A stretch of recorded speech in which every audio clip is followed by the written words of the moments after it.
bathed in the fire of the infinite all, far in a past time, lost in the space-time. The children of light looked down on the world, seeing the children of men in their bondage, bound by the force that came from beyond. Knew they that only by freedom from bondage could man ever rise from the earth to the sun. Chilling with those in the holes of a mentee. No food in 3 days, stomach empty. I'm fasting, all the while I'm acting on my passion. Sacred sites round and I begin to galactic. Chilling with those in the holes of a mentee. No food in 3 days, stomach empty. I'm fasting, all the while I'm acting on my passion. Sacred sites round and I begin to galactic. They're trying to bring me down like Atlantis. They ain't understanding the message of the passage. Yeah, that's automatic. Force field fast, different world like the Wayne. Yeah, different planet. Everybody's so savage. Dark green tablet. Let me teach the people they can do a little magic. Let me teach the people they can walk a little faster. Keep a tight grip walking up Jacob's ladder. Let go of that cargo. Now you know the mysteries of the cosmos. And you know that up here's no time zones. You can go anywhere that I go. Let's go. Fasting on everything. Cool on everything.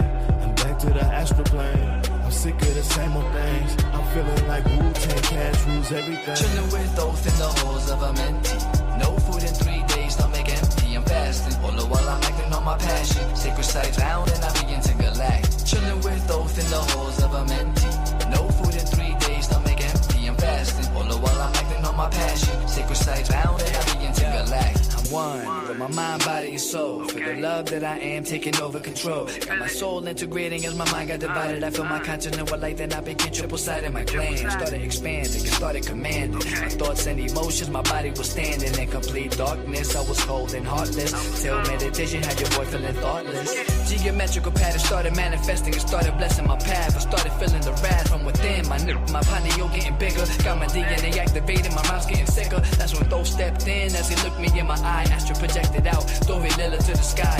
Immortal observations of parallel creations ascending through these dimensions of light. Feel my sensations when I'm chilling with those in the holes of a mentee. No food in 3 days, stomach empty. I'm fasting, all the while I'm acting on my passion. Sacred sites round and I begin to galactic. Chilling with those in the holes of a mentee. No food in 3 days, stomach empty. I'm fasting, all the while I'm acting on my passion. Sacred sites round and I begin to galactic. He who by progress has grown from the darkness, lifted himself from the night into light. Free is he of the halls of a mentee, free from the flower of light and of life. Guided he then by wisdom and knowledge, passes from men to the master of life.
Alafia, peace and blessings from 113 of Orish Stone.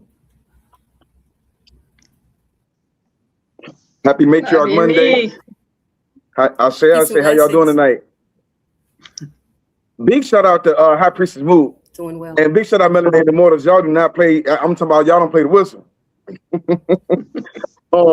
Yeah, I love everything. Look, everything about y'all has been amazing. This is what we talking about when we say matriarch, the power of our women. Tonight we have two special, very special guests.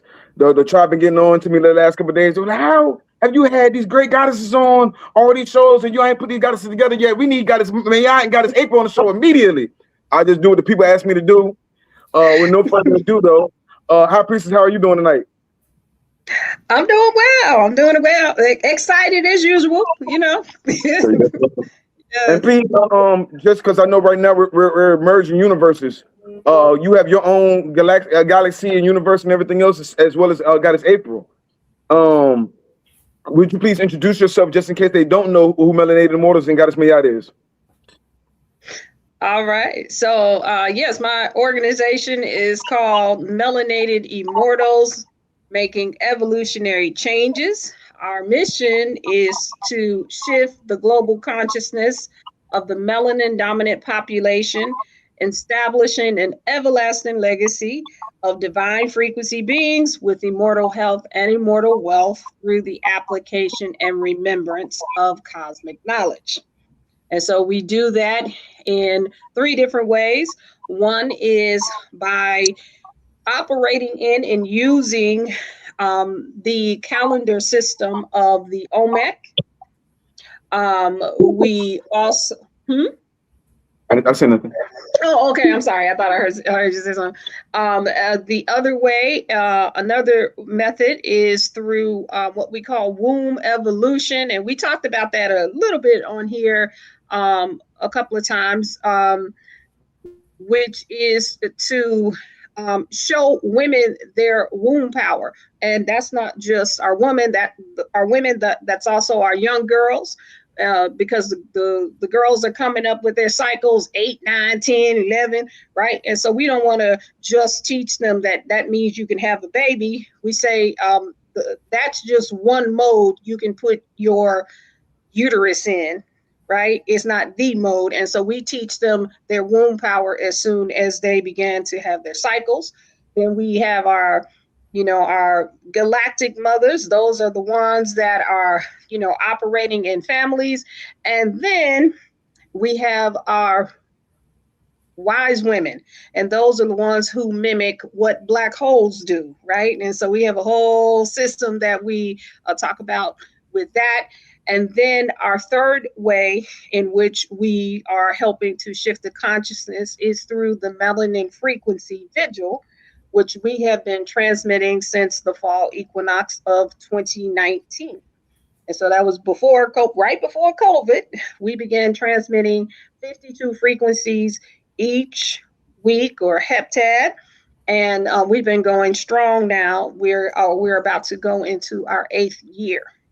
And we've developed a whole priesthood around this mission and these frequencies. And so that's what we do, right? So yes.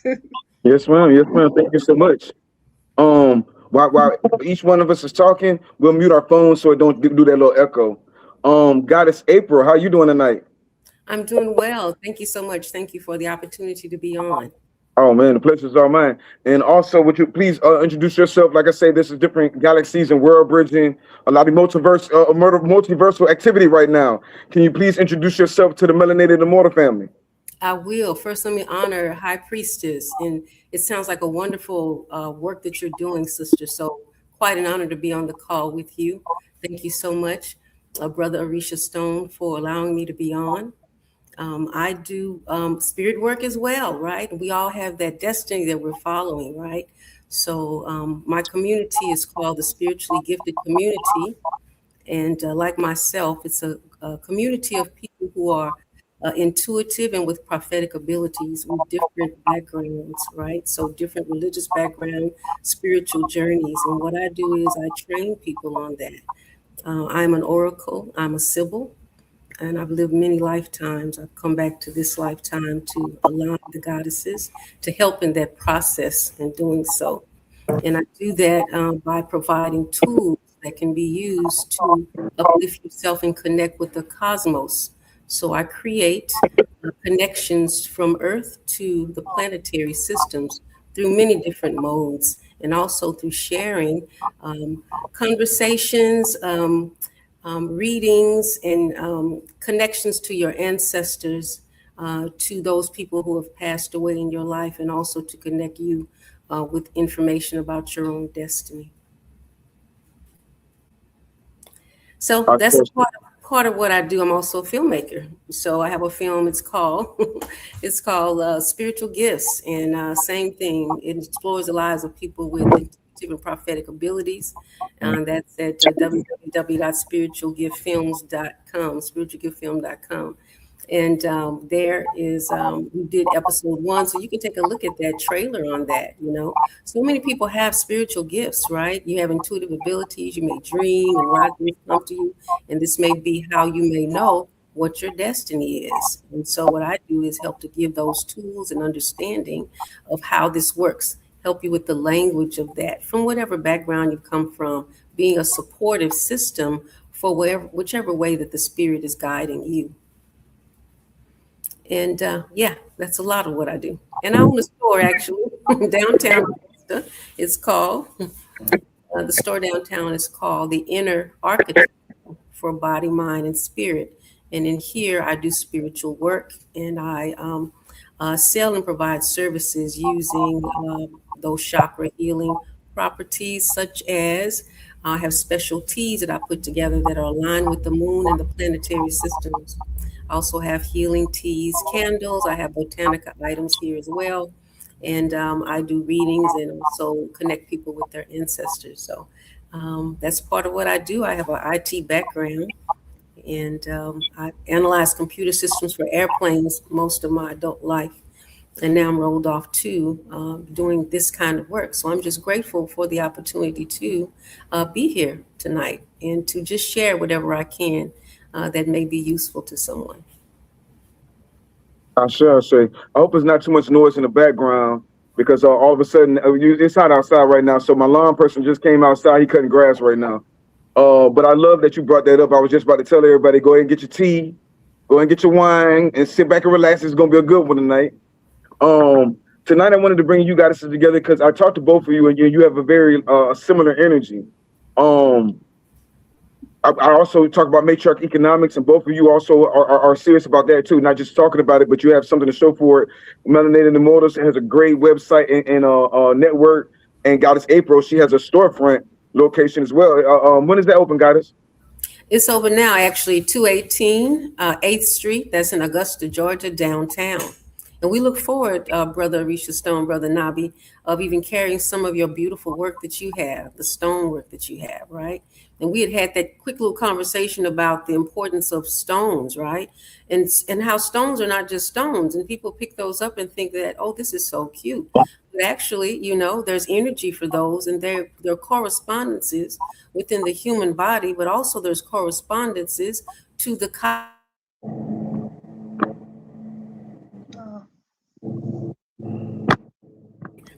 so understanding that part and how that aligns with the 7 seals, and also which is also the same thing as the chakra system, knowing that as you climb that ladder spiritually, those stones can be very useful to you, right? And so this is why in all the different ancient cultures, there's always stones involved or rocks involved, right? And even when it comes to mounds and what they're composed of, different stones, is very important. So we've got to come back to that earth technology, which aligns with the cosmic realm. And the cosmic realm, right? And we're talking about cosmic realm, we're talking about the most ancient realm now. We're talking about all before everything. We're talking about goddess energy now. Before humans even manifested here, you had that goddess realm. You had the Ajay, you had the Iyamio Sarango, right? The Our Mothers, you got them, right? You got that. You got quite a bit happening in the cosmic realm before any of us, the angels, deity, Orish, and saints were even born, right? So with Mama Baluku, right, starting that whole thing out. You got Mama Baluku, and then she had who? Mawu and Lisa, right? Mawu and Lisa, that's that divine, right? Opposites, yin and yang, up and down, in and out. That's that divine, right? Understanding of division. It's kind of like mitosis, cell division. And then you had the witness. That witness now is Legba, that's SU, right? That looking back on what was created, right, in the mother's womb, which is the first cause a first creation and first birth right there. So now you got Legba or Eshu, the communicator, and also the way opener or way closer, depends on what it is, right? So you have those things happening in the realm. But one thing that happens in that cosmic realm that many people may not be privy to or have not heard about is the great mother, right? That comes right after that, before, right? We're talking about earth beings. Now I'm going long before any Orisha saints, and I know Orisha, all the saints, I know the Loa and all of them, and I honor all of them, but I'm going further back, right? So when I go further back, then I've got Mama Badu. Mama Badu, right? She's a mother of the king. She's a mother of Arumala. They call her Ashura in the Bible, Queen of Heaven, Tree of Life. So when you see that tree of life, that's what ties it back to us now, because the Bible is actually the story of us. And the first people there was us. And when they're talking about murdering and killing people there and taking all their land and gold, the ancient people, because God told them to, they're talking about us. So you'll see us, right? Our pictures are what they call idols. When you hear idols, they're talking about Black women, right, of ancient times, the ancient Sibyls, which text was stolen to create the Bible that you know right now, okay? That's where that all came from. So we tie that all back now. So we're talking Mama Badu, the king, the Odu. She's the mother. So when they pour the libation and say, Omi Tutu, Ona Tutu, you asking for calling on water, right? But you're not calling on Mami Wata. You're calling on the element itself. We got to go back to call on the mama. Let's call the mama herself. Let's name her, right? Let's call her name out. Not just pour her water and say what she does, but let's name her to bring her back to life. So if we bring her back to life now, we're connecting back with the cosmic realm, right? We're talking Neptune, Pluto, Uranus, right? All those deities. So Greek took, though, the Greece, people from Greece took that, the Greeks, and then they said, oh, it's Zeus and Thor and all that, and they call them these gods. But actually, the cosmic realm is composed of ancient goddesses, and they govern all these realms that are aligned with the mounds. The mounds are the ancient sacred sites aligned with the ley lines. And it's in your town, my town, right? We walk right past some of these energy centers. Now that ties right back to those stones, Brother Nabi, right? If you get the right stone, you can connect back with the great cosmic realm and directly to that specific goddess, that specific planetary system. Crown chakra, who's that? Neptune. What's the stone for Neptune, right? I'd love to carry Neptune and open up my crown chakra, right? Then what's the stone for the third eye, right? You got plenty of stones for that. We could take a little amethyst, for instance. And it's not just for beauty. We're actually connecting ourselves cosmically to the cosmic realm, right? Now imagine your prayers being done now with that in mind. So you're connecting it back before the ages that we ever knew, before Mu, Atlantis, Lemuria, right? We're going way before, because we're in the fourth world now. This isn't the first world, the fourth world. So now that we're in the fourth world, we have to connect back. And that's what we're here for. The ancient goddesses, the high priestesses, right? To make this connection and hear the Spirit of God talk to us and give us what we need to do. Because we all are leaders here, right? The priestesses have come back already ready to do their work. They're like captains of their ships. And all they need is the tools, right? The tools and the means, and it just explodes. Ashe. There you got all the planets going on there. That's the goddesses on your neck. This my Orisha stone right here. Orisha stone original. It's beautiful. It is beautiful. So we have to capture that, right? And the work that, brother, let me say this, the work that you're doing with the stones, right? They're beautiful and all. I'm going to take it to another level. They're powerful, okay? And it's a spiritual work that you're doing here. I mean, the beauty of it by itself is enough to want them. But now that you know that, hey, I got a little Neptune and Pluto and Uranus tying to me to each goddess, ancient goddesses. Now I'm tied to them. So what? Then what do I do with that? I'm going to call on them now. What libation do I pour for Neptune? What libation do I pour, right, for the Black Athena? What do I pour for her, right? What about Ainana? Ashtar, right? We can go to Hathor, go to Egypt if you want. We can do that. Come on now. Right? Come on now. Edon, we can do that as well. You can even call on Isis, right? That's What it. Mhm. libations do we pour for these great mothers? Now we're talking about them, but now let's put them into some sort of functionality. Let's say, hey, this is the process flow. I want to manifest this. You already connected to the planets. And say, I'm going to do my moon work on the full moon. I'm going to do my moon work on the new moon, right? And now let's put a whole process together now and say, on this new moon, I'm going to call this great mother in particular. And I'm going further back. Now, we know about, we got Oshun. Oshun was the first Orunmile on Earth, but she's of the fourth world, right?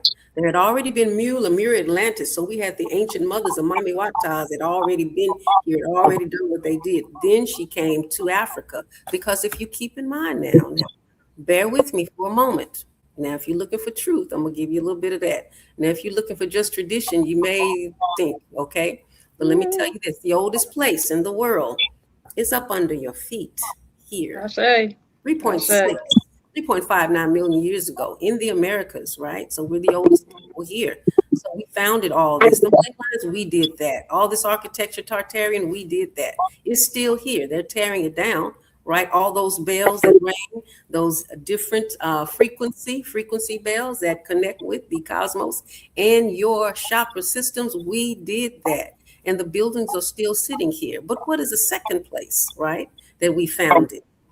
I'm not going to Africa yet. I'm going to go to Greece, right? 3.6 million years ago, right? We have bones of our great mothers in Greece. So all those structures you see, the structures, you're going to see the women with the afros. Look a little closer on those buildings, right? You'll see those toroid buildings, those columns, which are energy centers. Just like the energy flows through your body, it flows through the toroid columns as well, okay?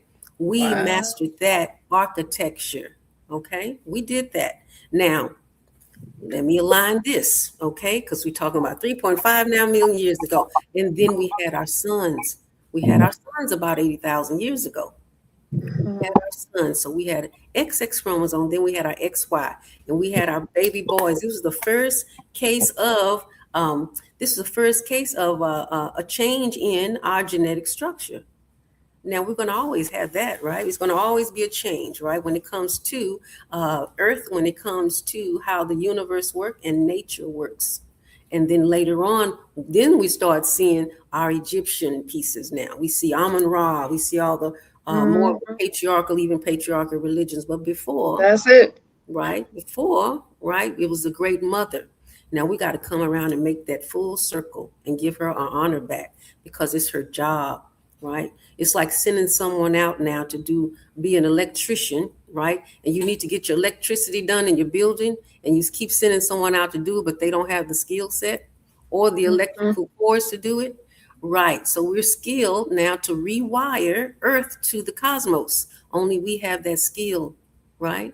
So for us overall, for us, for our sons, for the world, in order for us to restore balance, we have to be able to do the work. So support us in this work, right? Let us do what we need to do to take care and to nurture and to love, okay? And to heal ourselves, our sons, right? Our brothers. Let's come together and do that healing, right? We've got all these healing modalities, right? From chakra work to the aromatherapy, right? To just healing work through Reiki, through our prayers, right? Through our moon work that we do, planetary system work that we do, and those works that we do that we don't even talk about on this show, okay? And brother, I just want to thank you again for the work that you do with these stones, okay? Yes, ma'am. Thank you. I'm glad you did it, because like I said, it was hard for me to hear because this guy out here cutting grass. I hope that y'all can't hear that, can you? I don't hear it. Okay, that's good. To answer your question, blue sapphire and aquamarine will be great for Neptune, especially with us being in retrograde right now. So I like to tap in with the goddesses like yourselves, especially Goddess Mayat, because it goes further than just when we say zodiac sign, they take that and they fine with it. As long as they hear Greek and Roman gods, they cool with it. We can be Zeus, we can be Aries, we can be whatever they say. But when we start talking about cosmic, now it gets spooky. We start talking about cosmic. Now we don't want to face it because we don't want to face ourselves. We say talk about intergalactic empires and cosmic. We talking about ourselves. So I'm glad you brought that up because the further they go back, they'd be real surprised what they see. Goddess Mayat, I don't want to hold you too long because I know you also have a show tonight. Do you have another chat call tonight? That's tonight. Yeah, that's at 10. I got a little bit of time. I mean, yeah, I want you to go in now and tell people about everything that you do in cosmology, about especially with the OMAC calendar and things of that nature, because y'all are so similar, like in energy. But go ahead, Goddess. Yeah. So give thanks for that, Goddess April. I knew about here, but I didn't know about Greece. I know a little. I know about the Sibyls. I've done a deep dive in the Sibyls some years ago, and but I didn't know that order. I see. That where Greece, here, then Greece, then in Africa. I have a question, but I'm about Merowe. Okay. Okay. Come on. We talking about before the Patriarch in Egypt, but Merowe. But when you were going down that, when you were talking about all of those, what was happening for me, I was like, oh, okay, wait a minute. Where this happens in the Olmec culture, and how what you just said is laid out in something that we teach, which is called it came through us, right? We call it the hollow womb receiver. Now, last evening, Orish Stone, you had Nafta Harker on. And he's the person who teaches the hollow mind perceiver. When I was in that class, the hollow womb receiver came to me because it's a layout of the brain and everything. And I said, something ain't right. And then I just started drawing on it. Right. And the same story, the way that you just told that story about how the mothers came in. Okay. So without having the visual of it, we know what the womb looks like, right? And or the picture that they show, right? So kind of like this, right? So when you overlay that on top of this grid that we teach from, there are 2, 3, 4. There are 5 courts. The very first court is called the court of knowledge. That court of knowledge is just like the tree of life is in that court of knowledge. The very first archetype is the dragon. And it's the primal force. So that's Big Mama, right? Okay. Okay. Then on the sides, you have the serpent, right? And the serpent is life force. On the other side, you have what's called death, right? So you got Big Mama, you got the tree of you got the tree of life, the tree of death. Then from the court of what they call the creator, there is the cosmic mirror being reflected into this whole uterus, right? Where we spend approximately 9 months developing into this formation. And in that process, which is seated, we're right in the center of the womb. The archetype that sits in the middle, right where the womb is called, these are modern translations, called the blue hand, which is the avatar. The avatar sits in the seat of power in the court of knowledge. In 9 months being fed life, and I'm going to call it immortality. Big Mama in there with us while we're being formed. And then the cosmos is being reflected into these bodies that we have.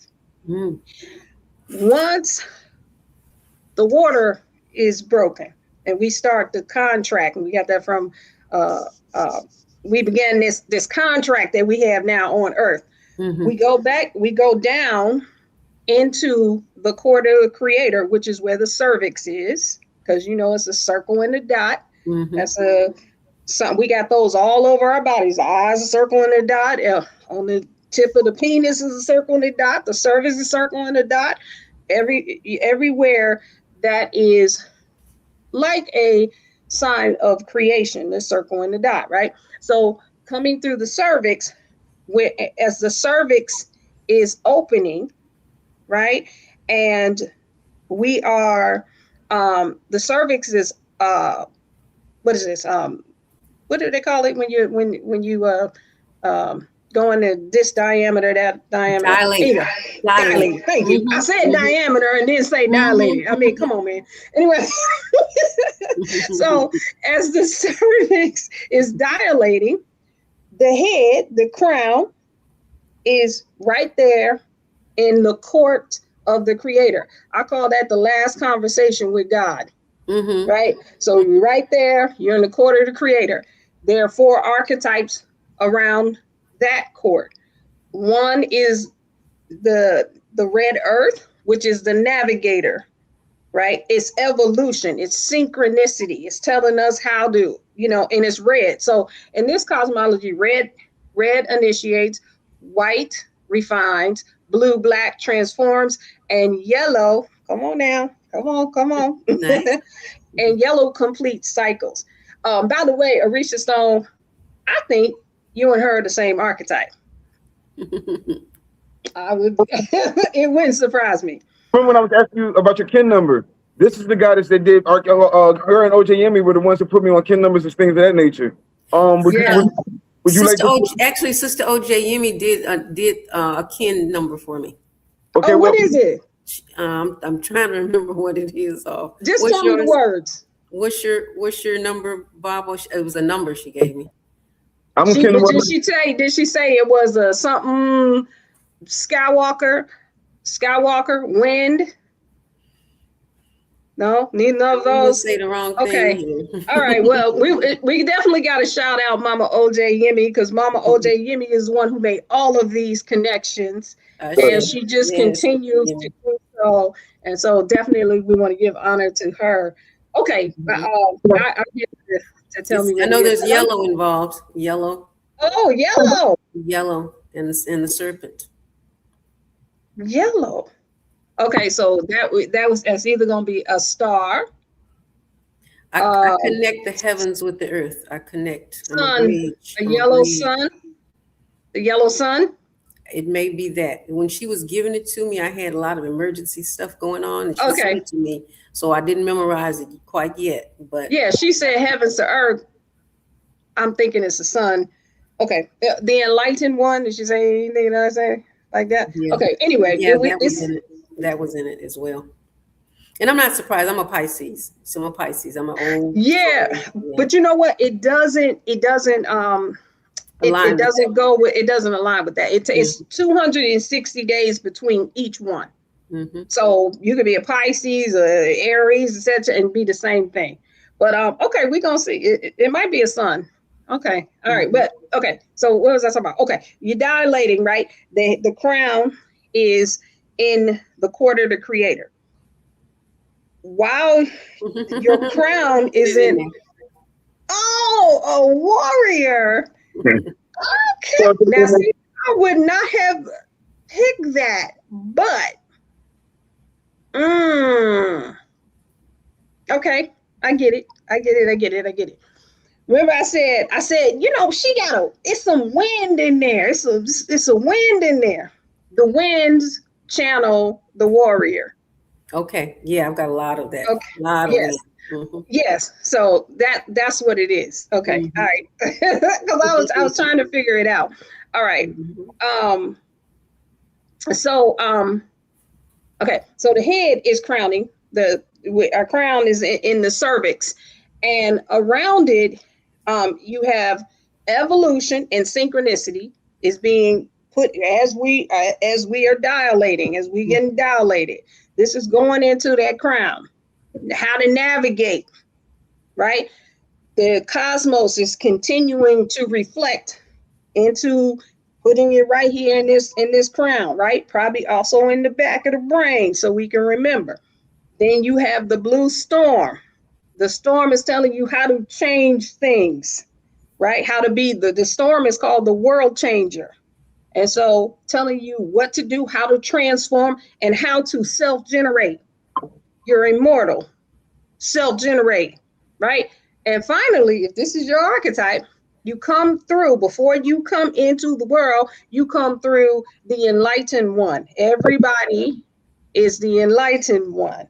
Once you, boom, cervix is ready, you're ready to come into the vagina. The last archetype that's right there is the enlightened one, right? That's, you remember, you said that everybody has that story in the Bible. Everybody got the Jesus story. We all come in as the enlightened one. We're all coming enlightened. Mm-hmm. Right? As we sliding down into the vagina, the next archetype that we meet up, then we're in the court of prophecy.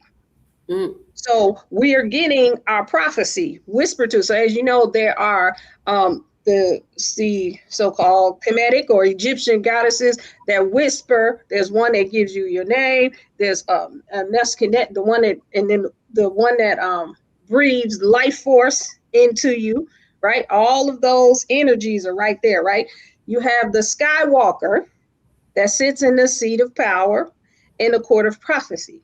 And it's the prophet, tells us what to be awakened to when we come into this world. On the other sides of the Skywalker in that court of prophecy, you got the blue monkey, which is the master magician who knows how to spin illusions, because we're coming into this illusionary world. So it's kind of giving us the 411 of what to do. This is your magic. You literally can do what you want to here based on your prophecy. You have that power, right? Then you have the yellow human, which is the sage. That sage gives you your influence and your free will. Not free reign, free will. Free will comes from wisdom, wise dominion, right? And so that's how you know. And then the last archetype when you come out is the white wind, which is the spirit, breathes in the breath of life, and then boom. Wow. One of us comes out, right? Wow. That's an amazing process. What an amazing process. Thank you. I want to say one thing, because when you were saying that about when the prophet, we don't do rituals when the babies are born no more. We have death doulas, but we don't have birth doulas, I think, or maybe you do. And this is why I talk to Matriarch, because I know we're supposed to have these things, but we don't know where they're at. It's easy. I like this show. We're doing this Matriarch Monday because it makes it easier. Like Goddess April said, it's so much in the world that bears down on us that makes it so hard for us to really get our message out and everything else. This is making it a little bit easier for us.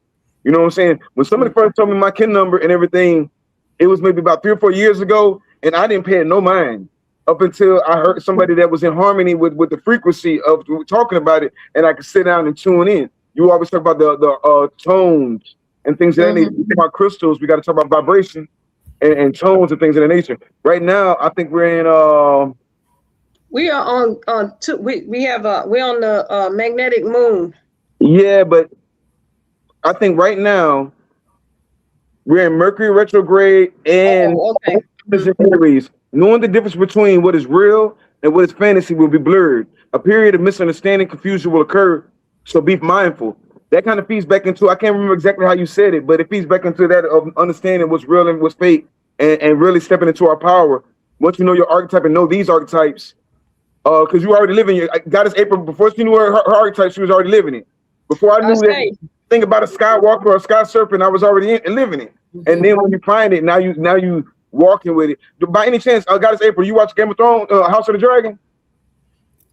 Game of Thrones? No, I haven't seen it. I most definitely. I beg the Matriarch. We're gonna talk about Matriarch. This Matriarch there to start tapping into that House of the Dragon. Not the I'm talking about the new ones right now, House of the Dragon, because it talks about the power and misuse of power. Like one guy that she jumped on a dragon and didn't know what she was doing and messed up everything. You know what I'm saying? So right now, The dragon walks my ceiling, so I talk directly to dragons, the dragon spirits. It's So, funny you say that. I've so never you heard have, nobody say it before, but you have, there are people that I've done a ritual before. They say that the dragon walks the ceilings. I've never heard nobody say that out loud before. But you're right. The Yep. first time I saw oh my gosh. yeah, they walk my ceiling. So the dragon does, I and say, so do the I say. snakes. So and you have dragons that are double headed and some that are single headed, right? And then you have the snakes, Dambalawe do, Aidawe do, Da, Simbi, the great magician, Dan Sissanon. You have a series of snakes, right? And the snakes are very powerful. And they have different names depending on where you are in the world. So that's very important. But I'll take you to another part too, because those are just two very important. Can I say themes. something real quick? Sure. Guess what wave spell you're in What's that? this cosmology? The serpent. Yes. So she's Ken 116, you 113. So I'm just listening to you talk about this. It's so dope. But go ahead. I'm sorry. Go ahead. It shows up in church quite a bit, right? If you raise Pentecostal or go to any kind of, really churchy black churches, when the person gets the Holy Ghost, you may see someone go into possession. I've seen people writhe on the floor, but then they throw Bibles at them and say, it's the devil, because they don't understand how Dambala manifests from the cosmos into a person's body, but it's already there. This is your Kundalini force, and it goes all the way down into the earth and then back and forth, right? So that's that. Even ether, that's the element, is ether that we're talking about here, right? Sure. So without that, your body's not even animated. But I'm going to take you one further. What about the griffins? It's funny you should bring that up. I'm about to run around the room. Always talk about serpents. But tonight, just so we have a goddess on right now from in California, and I'm always talking about Dr. Khalifa. Greetings. Hello, greetings. Their reigning beast is, or their reigning I don't want to call it beast, but their spiritual animal is the griffin. Please introduce yourself, goddess. Where are you from? Greetings, y'all. Can you having some service issues? I'm so sorry. Can you hear me? I can hear you. Greetings, y'all. My name's Kelly. Tapping in from Califia. So yeah. Califia. The griffin. The Griffins, did you say the griffin? That's so interesting that you brought that up. Okay, so yes. So Califia, one of the queens out of California, right? Founder of California before the gold rush, so-called gold rush.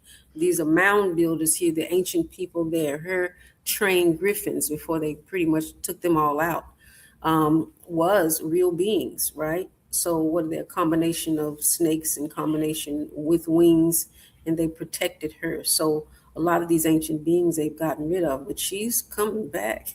She's coming up in dreams. She's coming up in all this kind of energy, the icons and everything, right? Because that is her spirit guide, just like for the Iami, the birds. You got the birds, the black birds, you got, because all the birds are representing her. They transcend the cosmos and heaven, right? So we have an affinity towards birds. And if you have a real close affinity with birds, and you can't eat birds because you'd be a cannibal, right? Because birds represent you.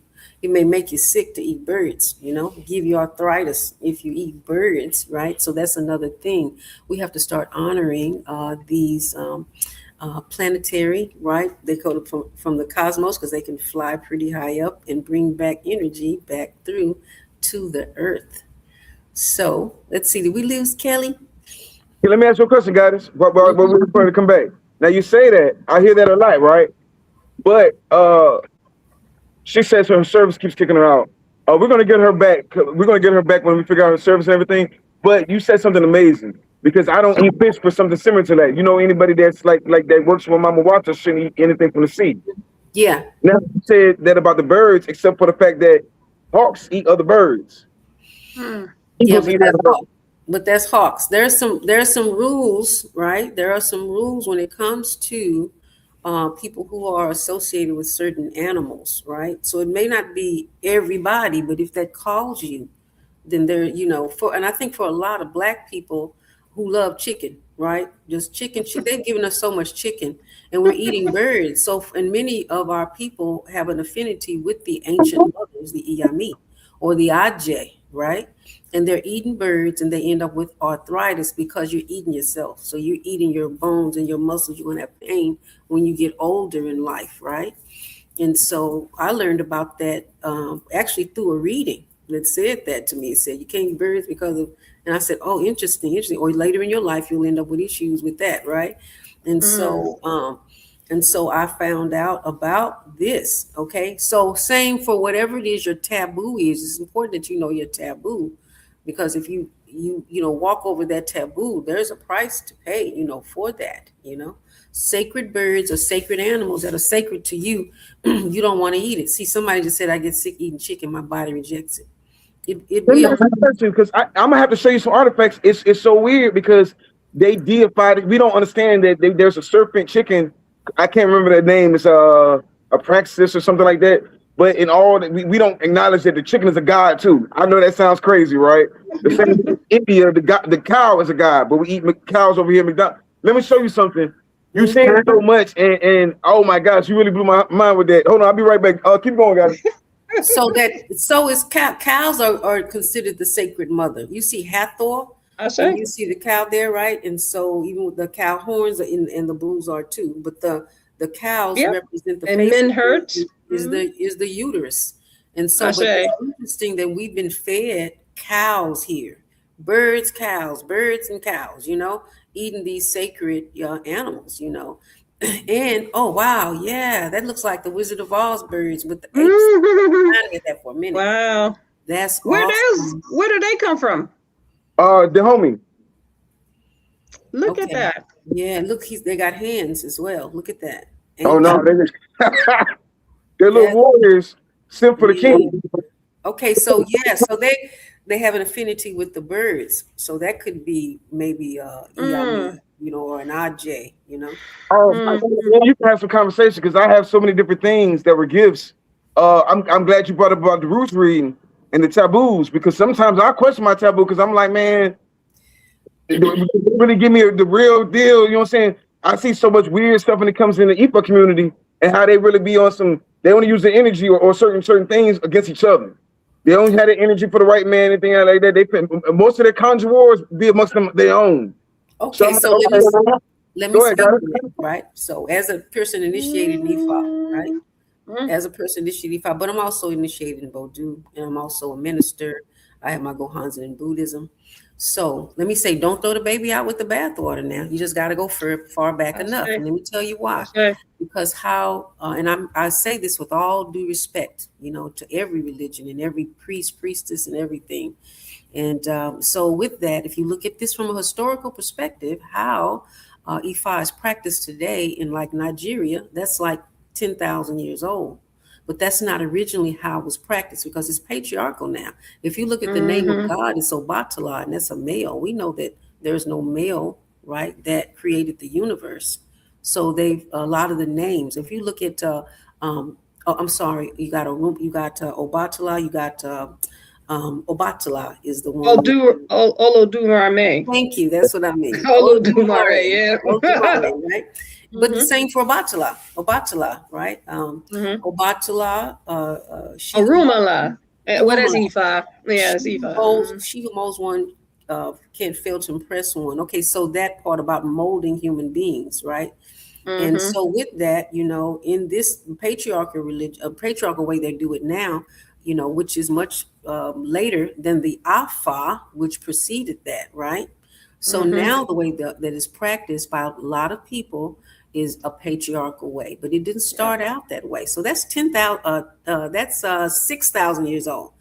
Before that, there was Afa, and it was matriarchal, right? So there's Nana Baluku, who's considered God, right? So all those names now are cosmic.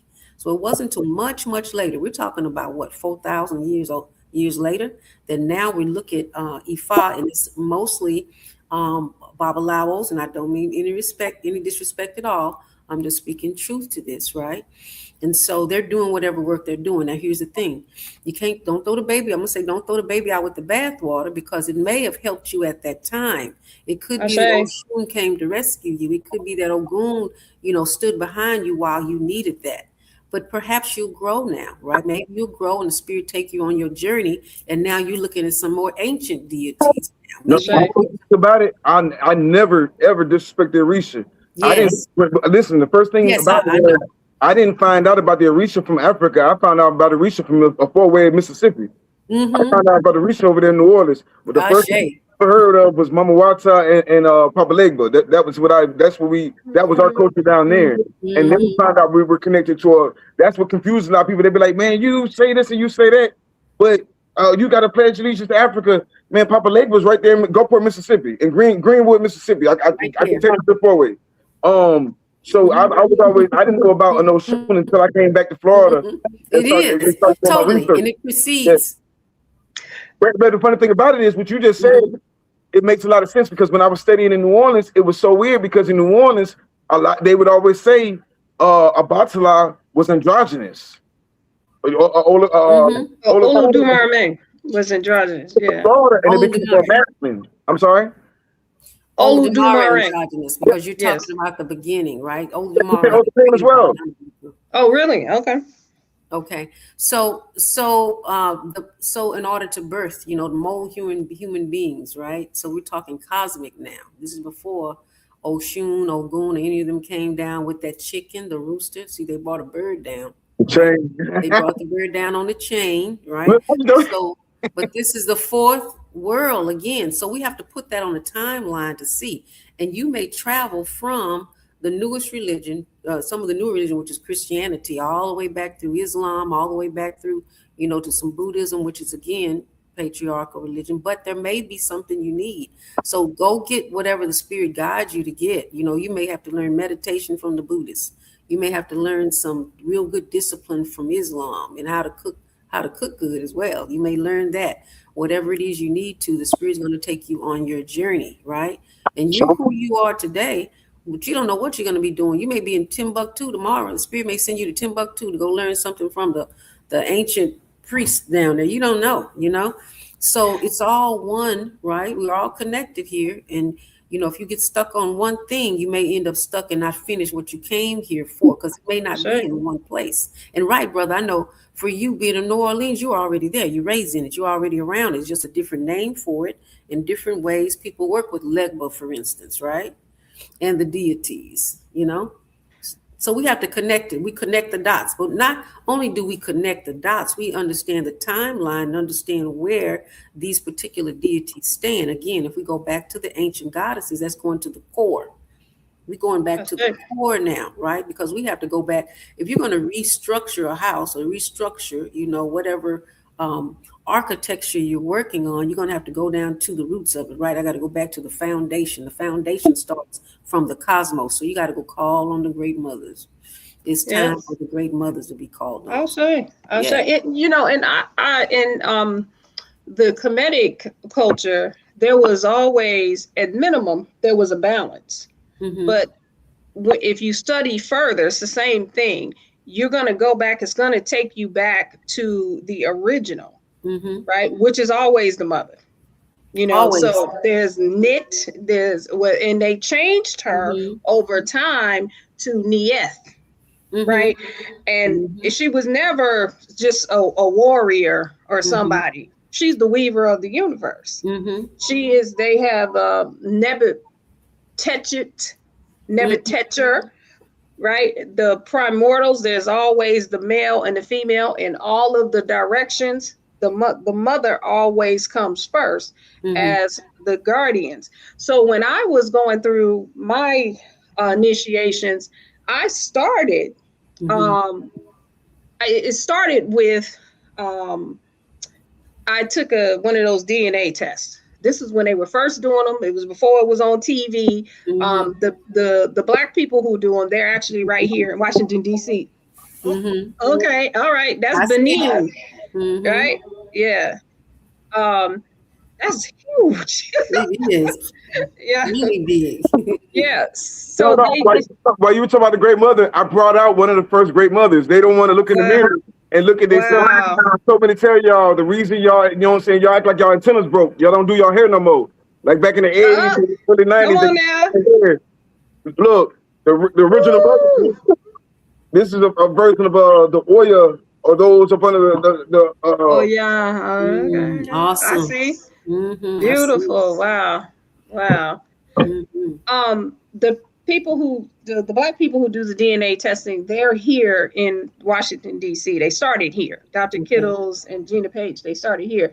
And so they used to come to my center and get DNA samples. So we were like, oh, you know, we just like, all right, come on, you know. So and they teach you, and this is something to just, you know, it confirms what we're talking about, because one of the things they said is if you just choose one, always do the mother's side. Mm-hmm. Because that, of course, we know that DNA stays intact. Mm-hmm. It's not going to go. Yeah, it's not going to go no place else except, you know, back to a melanin dominant body, right? Mm-hmm. And so, so they tested the mother's side. The mother's side came back Yoruba. I always knew that I was in the priesthood because I was like that when I was in church. So I said, oh, okay, well, I guess I'm going to initiate Yoruba. And that was right when I was moving to California. And I went into an Ifa temple. But this is making sense to me now, why I didn't follow through with it until I came back around. Because of that timeline. Right? So I went in, and of course they're like, oh, hey, you're Oshun. I'm like, oh, yay. Well, or Oshun has my head, right? And so I was going to initiate, but I never could get back in the temple. Every time I'd go, it'd be closed, they'd be in ritual, whatever. Then I go to, I'm just going to this restaurant, and I see this woman. She's all in white. She got locks. She has this ankh on the table. Okay. And I'm mesmerized. I'm like, I've never seen anything like that. Nobody, and they had that energy. So they literally set us right next to her. We was in the valley, right? And, you know, so we sat right next to her, and she became my godmother. Okay. And so I went that Kemetic route because it was freer at that time. I mean, even though they're, like you said, it's always the men that's up in front, but there's no cap, you know. You and insert in some of the trainings that I went through when I was doing Yoruba, you know, it was like, hey, you can't go past Ifa because you're a woman, and that's until I met the Iyanifas. And one of them in particular, now this was later after my Kemetic initiations. I circled back around because my ancestors came to me in one of the meditations. So we used to do these chanting meditations. And so the ancestors came and they said, we're going to need you to do a Yoruba Igbo. I might not be saying it right. Igbo. And and I said, okay, you know, and so I went and I told the priest at the time, and he was like, okay, well, we're going to get a SAR and we're going to put him in a Sahu. And I said, nope, that's not what I was told. I got to go do a Yoruba one. And so I found a Yoruba priestess. And so I did go through a few of the initiations. I did get, you know, I got to the part where the part where I slept with the Oshun pot under conditions that were not pleasant or whatever. But that's when, like you said, throwing the baby out with the baby. And I didn't. I just did not continue because then there's this big argument over who has my head. You know, is it this? And then they said I had to have Ifa. And I was like, you know what? I'm already initiated. So I'm good. I took care of my ancestors. I'm good. I'm going to be over here. And that's when, but then later, you know, I just kind of kept with it. And that's when I started going down to the village and I met some Iyanifas. and they were very different. Mhm. And there was a time when I went down there where they were having those. They would have them in July. They would have those festivals, and there was a elder, and she was an Ianifa. She came in there. She did her seminar, and she was talking about the calabash. Mhm. And she said, well, this is the difference between the Anifas and the Babalaos and why we don't get the calabash. And she said, because we already have one. It's called the womb. And then all the Babalaos was in there banging their sticks. They were like, man, I was like, oh, this going to be good. The band baby some next level. Yeah, I mean, she. So, man, thank you for saying that, because I forgot how powerful it is to go to your first band baby. You know what I'm saying? Yes. Yeah, well, let me tell you though, the best one I went to was the Voodoo, right? So, cause like that the is other the one, best. Mm-hmm. That's the best It's one. a whole another world right there. Listen, they didn't even tell me. How do you feel about Paulo? No. It's interesting. It's interesting. Let me tell you what, you know how I feel about it? What I think is that I think that I have no judgment. There are people that are set up to do those things, right? There's all kinds of work that needs to be done here on earth. And so I met, listen, that's the one that had me dreaming when you first showed that to me, right?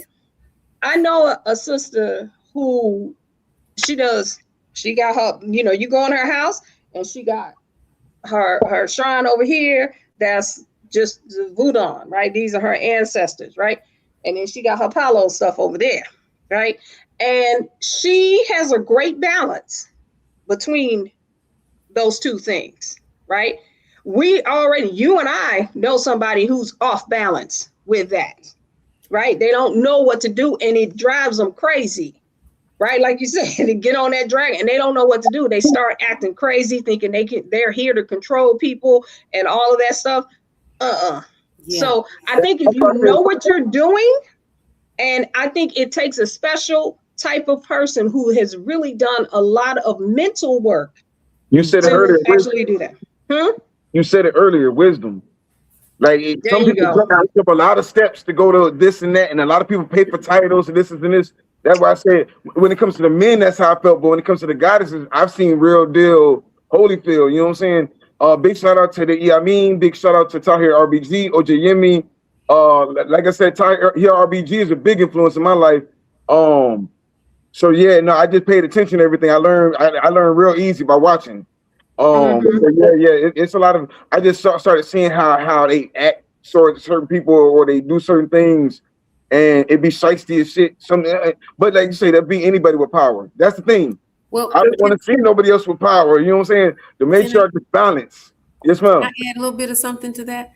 So I think it too, right? It depends on what that person's looking for, right? Because with Ifa is based on Iwa Pele, good character, right? Okay. So that's the foundation of Ifa, good character. But there's a lot of people who are, I'm gonna say, Yoruba or even Palo or even Santeria that don't even know Ifa, right? So when years ago, when I first started down the road of understanding the Yoruba religion, it was about going to get your initiation to be a Shango priest or Oshun priest. No one knew anything about Ifa, okay? So they didn't have the Odu or the Ikin. They didn't cast Ifa, right? But they would go pay for it, pay to go get it. If you got the money, you could do it. So you get the money, you come back, and you open up house and say you got your own house and you're doing all this work.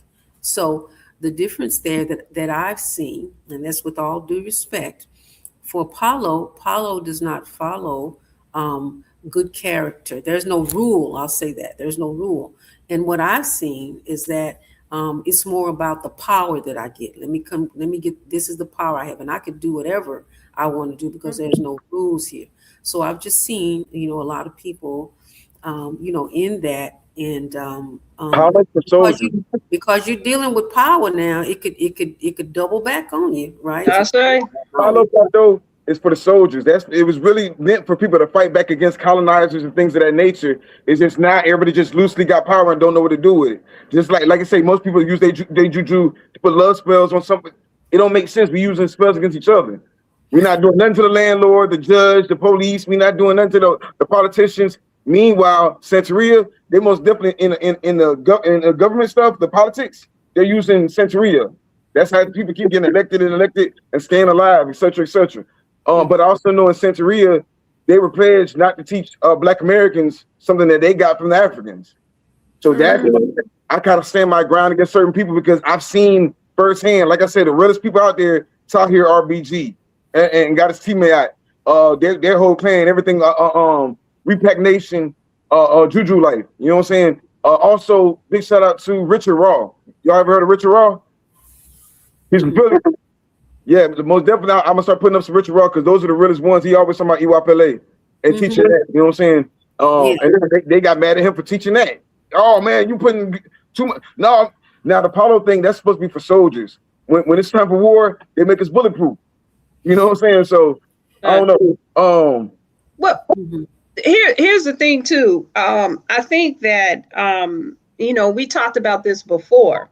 Is that what are the names of the deities here that have on this location on this land? Because you go to Nigeria, they got Ile Ifa, they got Ile Oshun, everybody got a location. In Kemet, everybody got a location. Aset has a location, Asa, Heru, all of them, they have different places in that landmass that has location. We have energies right here in North America that we're not using because the names were stricken from us. So let me give you the name.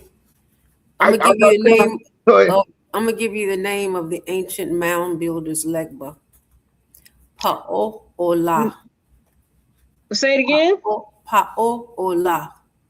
Pa'o-ola. Ola.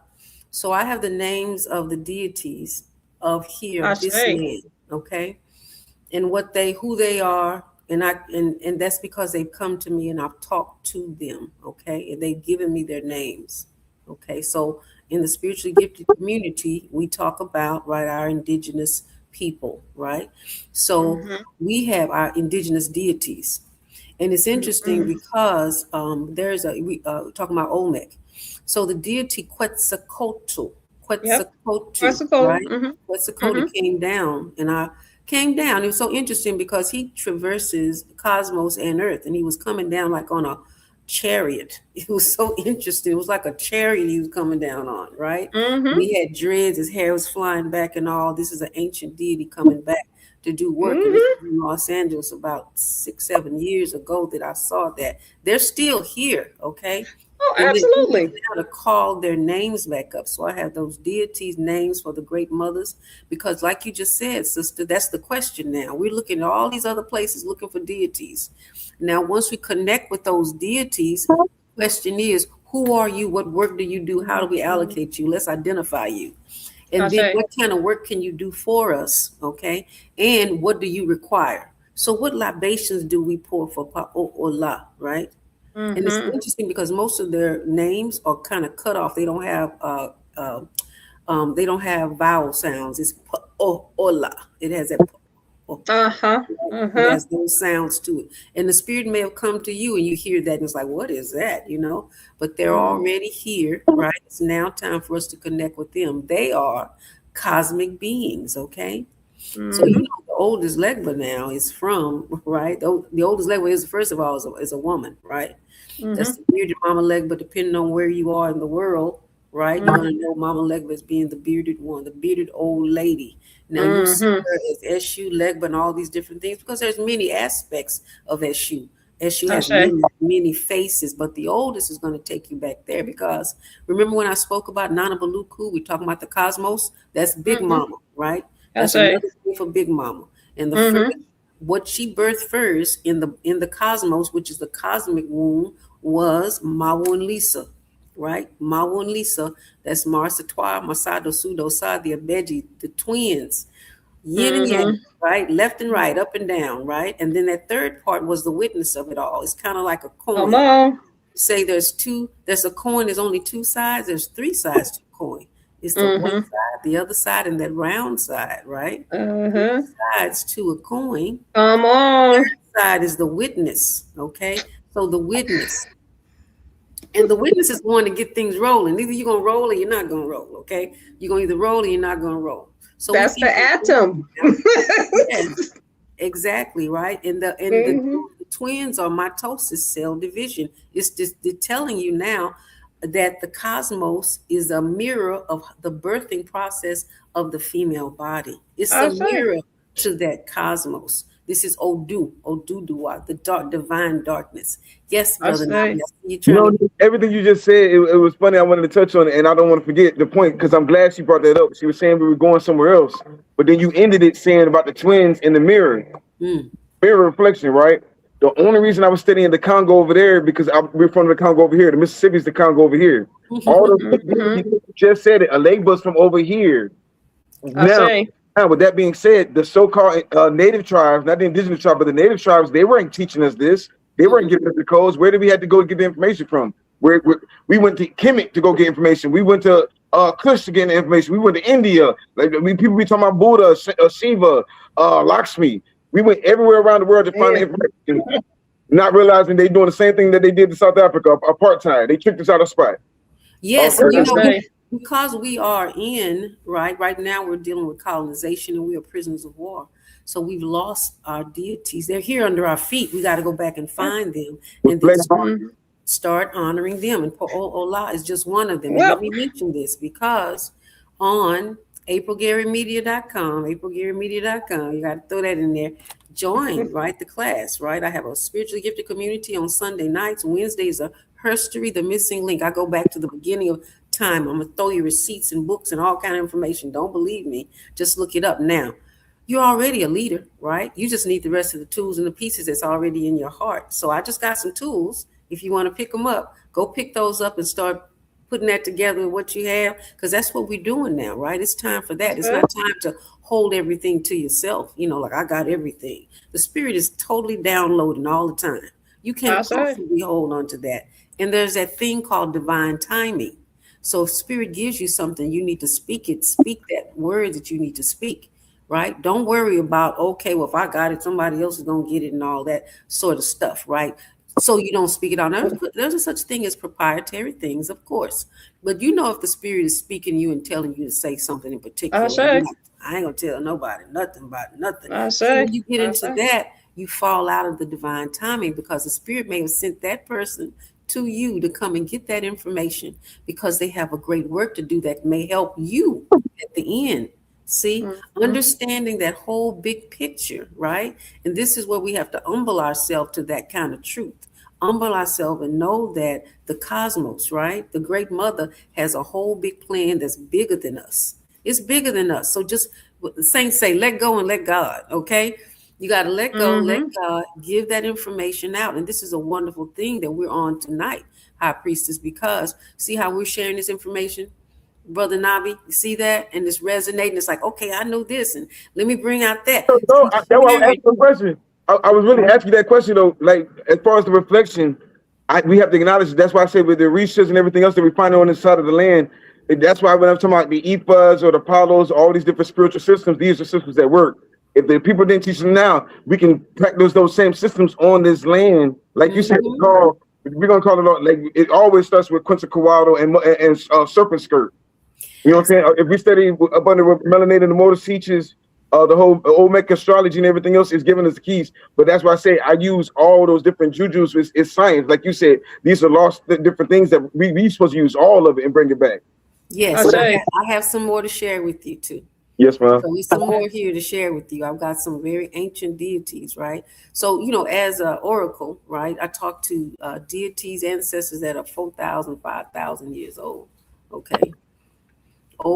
Way back when, So I talked to Orisha, I was just talking to someone, and Shango was standing right next to him. I'm looking at Shango, right? And Shango was standing, you know, Shango. Shango doing all that, you know, some messages back and forth. You see what I'm saying?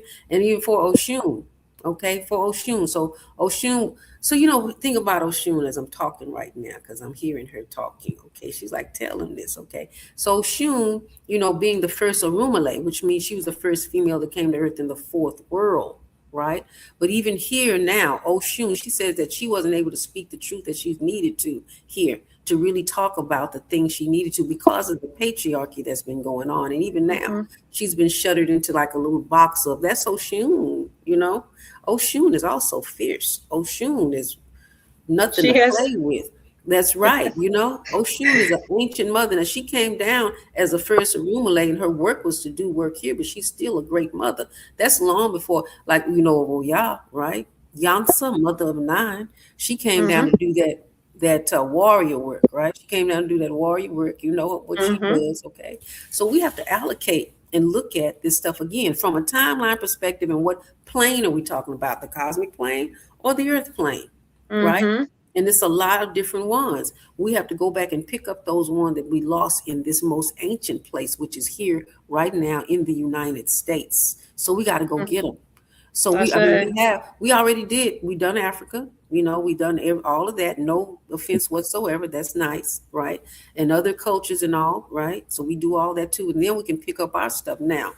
We're the most creative people in the world. Look at us, you know, for pretty much everything, right? For music, you know, they look for who? The African Americans. Of course, sports, right? You know, but anything creative, you can go today, Japan, you can go to Hawaii, you can go to anywhere in the world, and they're going to be copying us because in their spirit, they know that we are the originals, we the originators. So we have to connect back even more so, right? Not just saying we can dance, we're the best dancers, but we are also the creators of this ancient architecture that connects us to the cosmos and work that. Okay, we need to be able to work that, not just talk about it. How do you work it? What is the functionality? Sister High Priestess was just talking about the functionality now, right? What happens during birth and how that corresponds to us in the human body and the whole birth process. That's a whole process. That's not just talking, right? That's telling you this is what happened, this is how it happened, this is when it happened. Right now, you get into that functionality piece, not just knowing, oh, I know Oshun. Well, that's great. You made a shrine. You put some yellow flowers on it, honey. That's interesting. But let's go, and it's good. I don't mean that in a bad way at all. It's awesome. But let's dig a little bit deeper now. What is the actual functionality of Oshun? What planet does she? What planet does she correspond to? And if I really want to reach to her one-on-one, right? I mean, without getting to read, you know, having to go through a Bible out on me one-on-one, talking Oshun, can I do that and how, right? What does that look like? Everybody can. Yes, right. Everybody can. Everybody can. Everybody can. When I said it, you said we weren't using African gods, but then you said you go back and go to Oshun.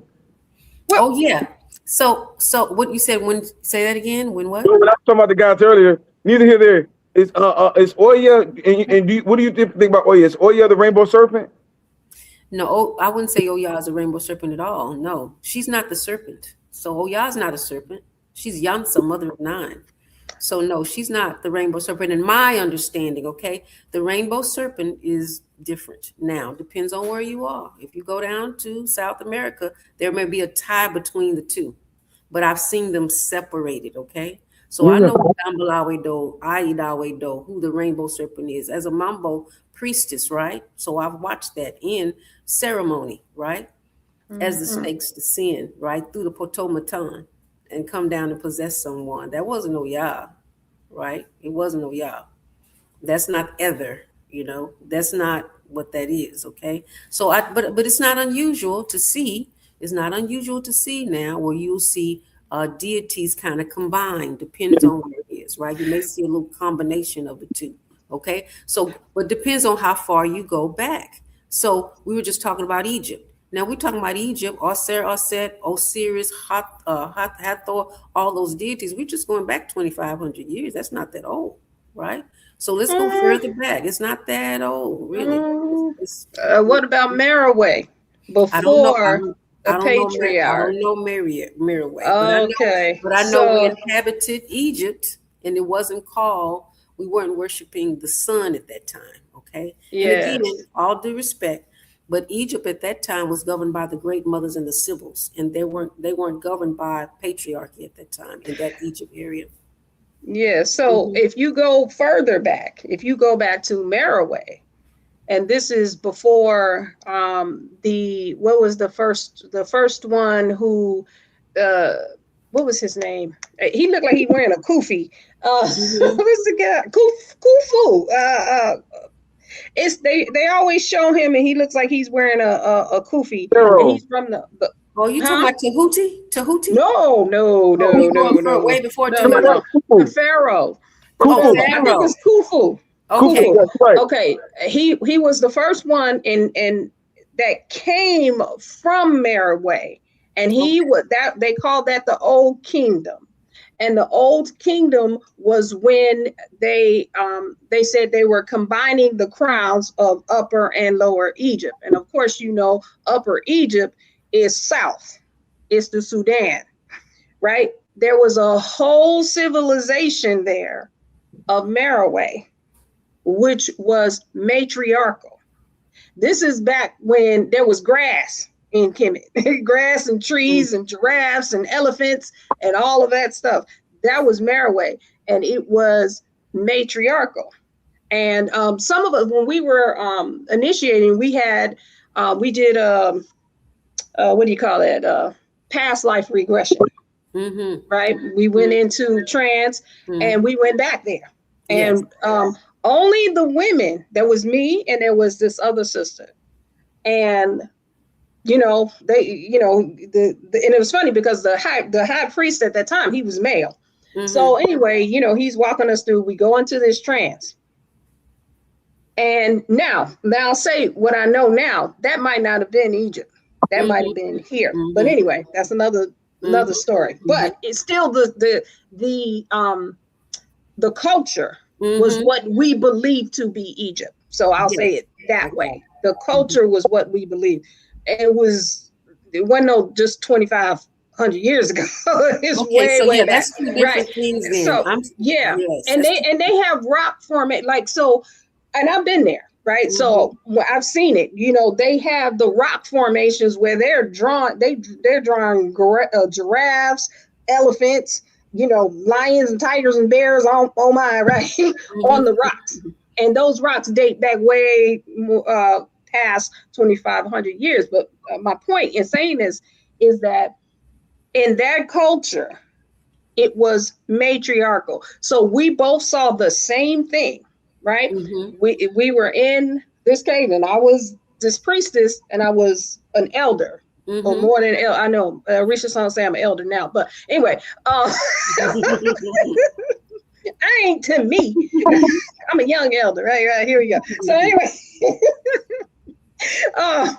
and so I'm like, whoa, wait a minute, is that me? Because I'm looking at me being me, and whatever. And so and it's 3 women, and we're in this cave, and we're talking or whatever, and we look out, and they're like these Amazon women, and the sister who we saw each other, she was one of the women. She's riding on this like big zebra. It's a zebra, but it's big. Okay, and then she jumps off and she comes into the cave where we were, the structure that we were in. And right then, that's when he brings us out. And so both of us jump out and we say, oh, did you see me? Did you see? And I'm like, Mom, Dad. And she's like, my aunt, whatever. And so we're seeing each other. And so the priest is like, whoa, what happened? So we explained to him what was happening. He tried to put us back in, right? So he puts us back in, and because he wants to see what's happening. So we go back in. And again, I see her, she sees me. And then it's almost like, you see how we on this screen right now? And as soon as me in that lifetime sees him, she says, no. And then everybody just came out of the thing. And then he was like, let's go back in. I said, are you crazy? Ain't nobody going back in there. She said no, and she looked at you and said no. And and then that was it. But yeah, there's a whole culture in Merowe. They cannot translate the language. It still is written. As a matter of fact, they tried to bury it. When I went to Kemet and I was trying to go through the Cairo Museum, I was trying to go look at some other stuff that wasn't on the tour. And, you know, they kept following me. And I said, well, I just want to go over here. They said, no, stay with your tour, right? And so then I said, okay, I got to go to the bathroom. Because I was like, they don't want me to see something. I'm going to go see. And, you know, they just always came and found me. And they told me, well, what you're looking for is in Aswan. So we go and, you know, I do the whole Nile cruise. I go to Aswan. And when I get to Aswan, I can tell that that whole museum that they sent us to is fake. Everything in there, they somebody just carved that yesterday. You know what I'm saying? Because I'm like, this is, and it was the people. And it's funny, in all of my travels in Africa, there was clues that we were already here because the people and the Nubians, what they called me was their cousin. They kept saying, you're my cousin, you're my cousin, you know, and like they knew that we were doing the same things at the same time, you know, or we're all over the planet. Same thing when I went to Kenya and Tanzania. I was a little upset because at that time I was much younger, you know, I didn't have, you know, I didn't know what I know now. And they kept telling me I wasn't one of them. They literally told me that, said, no, you're, Now they said at best you're West African, but they told me, they said, you're not one of us. They didn't have the sense to say what the Nubians said was you my cousin, and you belong over there. That's where you from. Let me ask you a question. They don't have that story, huh? Let me ask you a question, because I was asking Goddess April about a lot of Kemetic or a lot of West African deities and Burun deities. Now, but I love what she brought up. Let's talk about that. We never talk about it. Me and you talk about it all the time, but I really want to start talking about it more. Quetzalcoatl, Tulloch. Those are some of the deities I know of. Serpent Skirt. When it comes to the Olmecs, and that's what I'm really tuning into, the Olmecs. What other deities do you know on the Olmec astrology or the Olmec deities, especially the goddess? All 20 of the archetypes. We are them. See, we are them.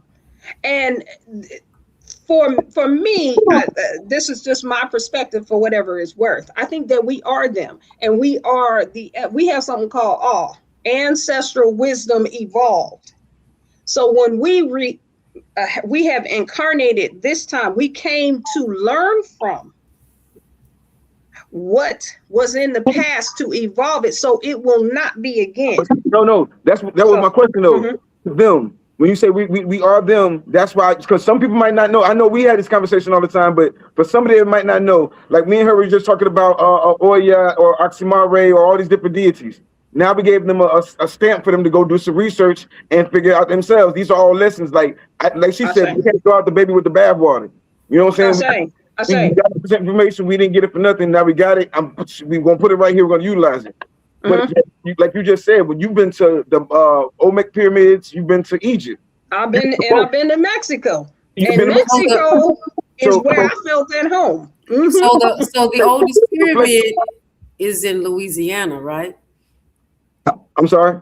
The oldest pyramid is in Louisiana. Just making a note of that. They say that, but they also say one's right here in Florida too. It is, but it's not quite as old as Louisiana. It's almost as old, but not quite. You also got to, I mean, I don't want to be crazy about it, but if you are factoring the pyramid we have off the coast of, we have literally a quartz pyramid. I know it sounds crazy. We have a quartz pyramid. But at any rate, it's here in the United States, right? I say. It's here. And so we got to become, I just, for me, this is my perspective, that as we retreat, like this information that April is bringing about the names, all of these ancient names that we haven't heard. For me, what's happening in my head is I'm like, okay, let's take it in, right? And then now let's take it to the next level. Because here's the thing. It's just me. Again, I like how you say that. No disrespect, right? No disrespect, right? That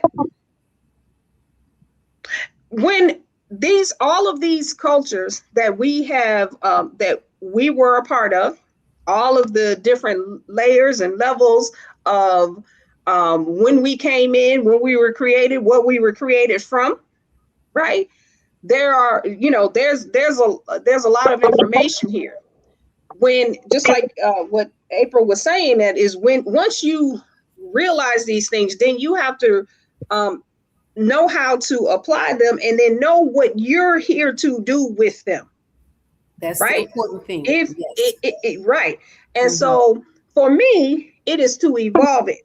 I think that the pyramids have been laid. The serpent mounds are there. I've had experiences with a lot of these things. I had a really profound experience with the serpent mound in Ohio. And aligned with the Cepulus, the constellation. That's what it's aligned with. So that's what I say. And so these energies have been left here and placed here, not only for us to study and recognize what they were, but then now where to take them to the next level. We can create a civilization that works for everybody and never have this happen again. With the mothers, with the divine feminine, with the cosmos that we carry, the universe that we carry, that can be mapped out to the star, to every day you got moon phases in your body with your hormones. Every day. All of that can be mapped out, right? That from that point, then we decide what comes into this realm. That's why I say we are them. We decide what gets created, right? With the male support, I talk about this all the time. The men you can begin to program your seed, right? And when we meet and we are in agreement, we say, hey, listen, there is no more knuckleheads on this planet. Never. You don't come in. We don't bring them in. We do not produce them. We only bring in the spirits that have the ability and the strength that when they come into this physical form, they come in with some damn sense. Don't stop doing. We can control it. We walking around with the control right between our legs. Well, speaking of that, right, bringing in control and knuckle, male and female. It's a female knucklehead. I say, and all knuckleheads. All, right? We want to call it that, but when I look at that, I see, issues with. I'm gonna go back to the star systems as they occur within the body, and that's the chakra system. So these behaviors can be all tracked back to particular chakras, right? So root chakra issues, sacral chakra issues, anxiety, fear, anger. That whole conflict thing going on. You got your throat chakra issues. So we can address these things for our sons and also for our baby. Everybody can be addressed through this. This is us taking this, right? This cosmic understanding, this hot cosmic, I'm going to call it magic. This cosmic, it's more than that. So that wouldn't even capture what this is. But first we could start with that, and we can attune ourselves. So these behaviors, right, that we have. Let's start with that root chakra. There's some issues going on there with us because we're trained in this society, right, to be disrespectful, right, to be angry, to fight, conflict, those negative things that happen with that chakra, then we can heal. It's a root chakra, so we can change our foods. What heals the root chakra? Root foods. Let's start eating more potatoes, right, potatoes, yams. Now we've got a diet that will help heal our people. This is practical stuff now. Then we change our frequency. Let's get out our frequency resonators, right? And let's go ahead and do meditation for the frequency for the root chakra. There's some healing. You can do it in the womb. The baby's not even born. Starting those root plants. And for the sacral chakra, the same. There are foods to eat. If you go to my Substack for April Gary, the Spiritual Gifted Community, I have a whole list of all the chakras, what you need to eat, how it manifests itself within the human body, but also how it manifests itself within community, right? So this is something you could start on today. You could start practicing today on how do I heal my root chakra? How do I heal my throat chakra so I can speak my truth without cussing everybody out and going off and getting my blood pressure high, right? You know, having heart Get attacks your and pressure stroke. up. Get your pressure. Yeah, because it harms you, right? Besides other people, it's hurting your body, right? That frequency is off. It's not aligned with the cosmos. So we can do these things so that, I'm going to use your term again, knuckleheads on whatever side they are, right? I got some other words. We can get the knuckle out of the knucklehead, right? Let's do that, because remember, we're a broken people. You know, we are a colonized people, and this is ongoing. So the pressure we have, we wake up with and we go to bed with. We don't get away from that pressure. When you're driving down the street and you hear a siren behind you, your blood pressure automatically goes up, whether you want it to or not. You feel that pressure because you know the truth, and it's in your ancestral DNA, the trauma, right, that we've been through.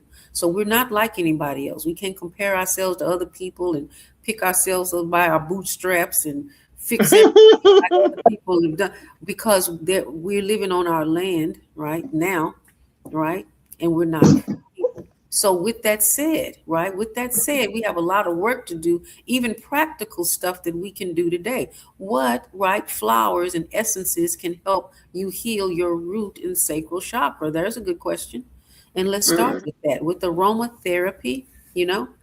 Let's start with the root chakra. How do you help heal it? Start doing some of your yoga practices to open up, you know, your pelvic area, right, which is where it is. Sitting down, doing your stretches, okay? Going outside, putting your feet on the ground so you can feel grounded with Mother Earth, letting the current come through. Adding these practices to your life on a daily basis changes you. So instead of you doing something else, you're doing that. So imagine us doing that every day. Now we're doing that. We wake up in the morning, we start our meditation, and we're working on root chakra. So we're going to eat something root worthy, right? You know, what aromatherapy are we doing? We're doing aromatherapy for the root chakra, right? Because we know what we're working on. And we're going to monitor now even our behavior. We're not going to yell as much because we're thinking about what we're doing. And if we do, we're going to do what we do with the spiritually gifted community. You put a penny in the jar so that you can monitor it. Because we don't think about it sometimes. We don't even think about it. We put a penny in the jar for your transgression. And if the end of the week your jar is full, you know you got some issues, okay? And you know next week you need to kind of get less and less pennies to kind of work on what's going on with you. This is how we better ourselves. This is how we change our frequency. And we could do that today. It doesn't cost you anything more. You already got to buy groceries, right? When you buy them now, let's think about that instead of all those synthetic foods.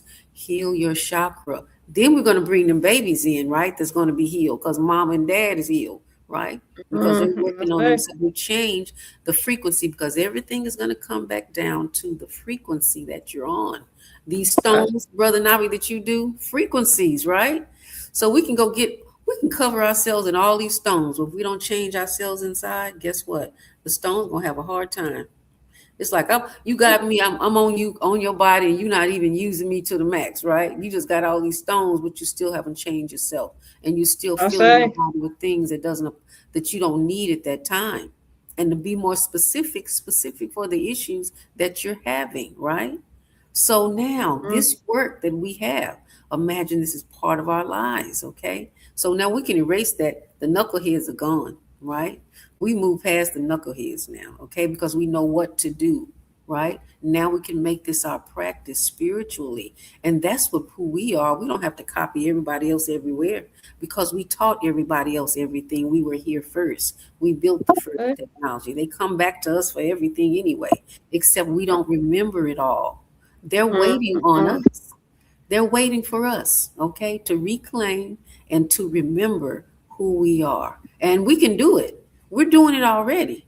Okay, we're doing this work. You got your work. You got your work. I got my work. We all have our little pieces of this puzzle of this great divine masterpiece. That's right. One piece, you have one piece. And let me tell you, it's okay.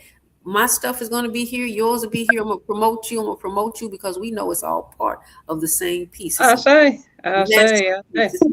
Working machinery. And if it's a work of machinery, every part has to be working together, right?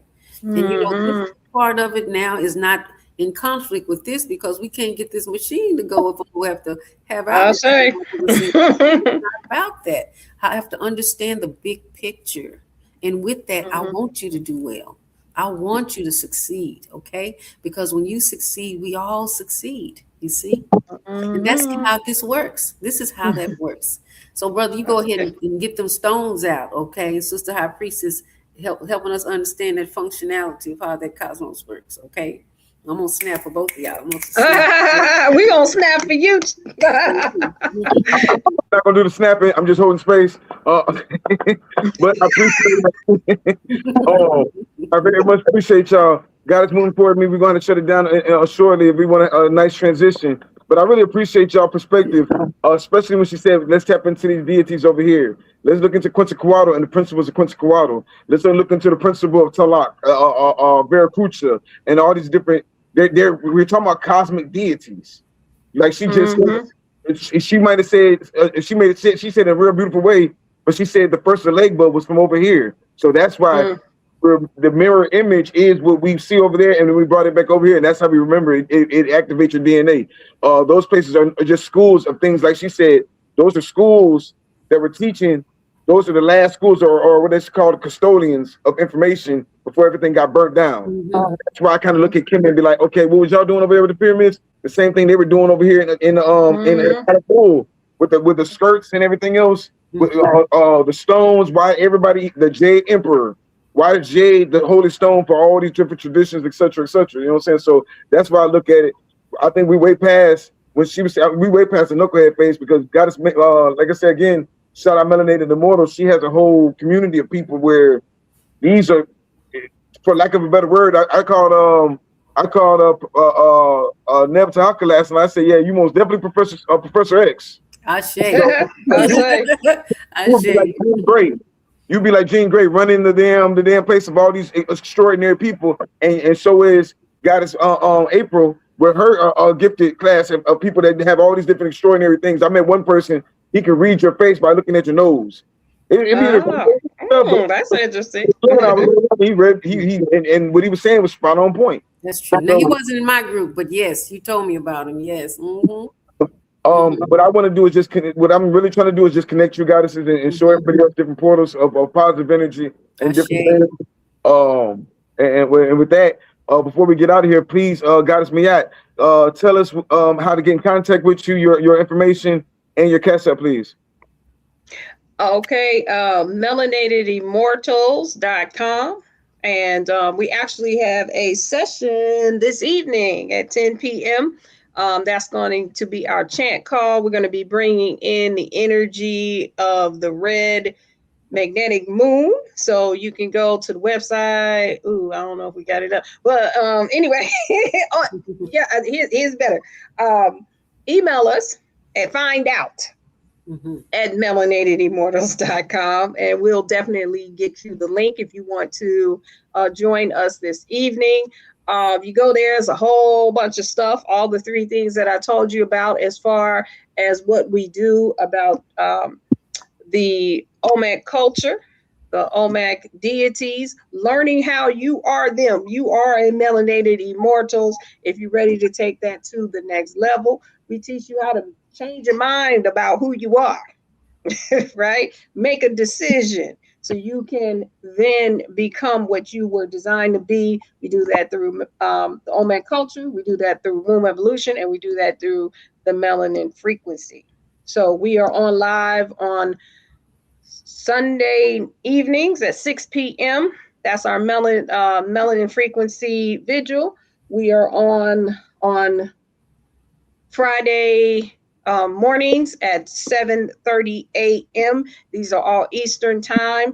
That's where you'll learn about the Olmec cosmology. And then every 13 plasmas, we are on in the evenings at 10 o'clock for a chant call. So it has definitely been an honor and a pleasure to be here and learn what I learned from April Gary this evening. Fascinating. And it's been a pleasure. Also, it's honor Orish Stone as usual. to be here. That's like my brother now. That's me. I'm saying we gonna find out we relate. I'm serious, because you do look like my family. So yes. Like I said, I'm still learning this new technology. Got to move. Had to check out real quick. She's getting ready for the chant call tonight over there, Running the Immortals. So I'm going to close out. I can't figure out how to put you up on the border. Oh, I can just give it to you right now. April Gary. And tell us how to get in contact with you guys. Yes, aprilgarymedia.com, aprilgarymedia.com. Go there and look on that page. If you'd like to come to the Spiritually Gifted Community Sunday call, we have a Zoom. People from different backgrounds. You may be Yoruba, Ifa, Buddhist, whatever your religion is, wherever you are in your journey, we have different people on that call with intuitive abilities. If you'd like to learn more about that and expand on that and get some tools, please join us. aprilgarymedia.com. Okay. So we also have on Wednesdays, History, the Missing Link. And this is where I take the history back 3.59 million years ago, put everything on the timeline. I put religion, I put race. I put the mound builders, all of that there. And I also have all the books and all the information and the receipts for that. So everything, if you don't know where you come from, you don't know where you're going. So it's important to timeline that all out. Now we know we are the first people. So being the first people, we're going to see us in all these different spaces, even spiritual spaces, a little pick from us, right? So as we do that, we know sometimes we go back and we learn even more about it. I've been, like I said, I'm in Yoruba, Vodou, but I was raised Pentecostal. I give honor to all the angels, deities, and spirits that have worked with me, all the Orish and saints. I honor all of them. I don't throw all that out. I appreciate everything and every deity that have worked on my behalf, you know. And so as I go through this journey, I'm a student for life. I keep learning, and I'm also grateful for opportunities like this to be with you, Sister High Priestess and Brother Nabi on this call. So thank you so much. Sure. Guys, apologies. Before we get out of here, somebody asked us to talk about the retreat. Like what happened at the retreat? Was it a good experience? Okay. Do you have? I'm sorry, you weren't talking to me. Okay. The retreat you just had. You just had a retreat. How was it? Okay. I have one coming up. What's yours too? Okay. Yeah. You talking about the summer solstice retreat? That's fun. Yes. Oh yeah. You know what? We haven't posted any pictures, but it was very beautiful. We had wait a minute. We kind of sold out, right? We got rid of our Orisha stones. Like people was just crazy over this. We had a table set up. Got to the point where we have to get some more. It was, we did our sutras. There's a lot of things that we do in person that we don't do over it's just a different energy when you try to do it remotely. And so, yes, it was well attended. We had a lot of fun. We had the children there. It was all that. We did our ceremonies for our young girls. We did our ceremonies for our wise women, for our elders. It was a very, I don't know. The summer solstice retreat is one of the ones it's different each time we go. But we do have one coming up in the fall. That's our melanin frequency convergence. And that's going to be on the spring equinox. Right. And so, the rites of passage. Thank you. I wasn't even thinking about that. That's right. Thank you. We did do the rites of passages for our young people and for our mothers. But we have these retreats every equinox and every solstice. And so, yes. I'll say. I'm glad you said that. You said you sold out last. So here's a couple new pieces. Everybody's. I don't know if you can see this. That's a moonstone with the 9 serpents on there, 9 serpent warriors. But we also have Matriarch pieces. You said some people wanted some unks, so we put the goddess Mayada on there to remind them about battle. Wow. What? You put that aside. Y'all got your boxes coming. Listen, tap in with Goddess April, tap in with Melanated Immortals, check out their websites, go to their store locations, and these are one and dones. Now this one has feminine stones on there because these are Libyan desert glass. Libyan desert glass, look it up. I can't paraphrase it in 5 minutes, but look up what Libyan desert glass does for the matriarch. This is something they already got. But it has opal on there.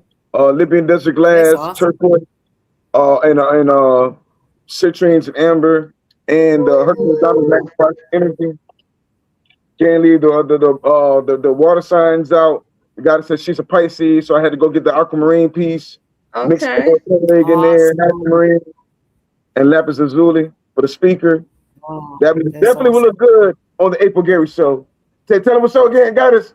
That part. That's right. AprilGaryMedia.com. Oh, Look at that's this. beautiful. Yeah, I'm really deep into the comedic stuff because they gave us so much information. And when we have nothing else, we went to them and got a lot of information. So we looked at Mayat and Aset and Carnelian, the blood of Aset. And the mirror reflects off the negative energy. That's actually a ruby in the center. So it's two red stones, but it represents like getting the root chakra right, but also getting your heart chakra right, and also getting your crown chakra. So that's a ruby star sapphire. Carnelian is a set blood protection, quartz, and carnelian all the way down. Awesome. That's Benin bronze as well. That's Benin bronze. And last but not least, I just had to put on a light show for y'all real quick. Yes. Yeah, and you know what? I gotta go because it's like 10 minutes. My apologies, guys. Go. It's been a pleasure. Thank you so much. Thank you. All right. You. Amazing night. All right. Miss Barry, thank you for your time as well.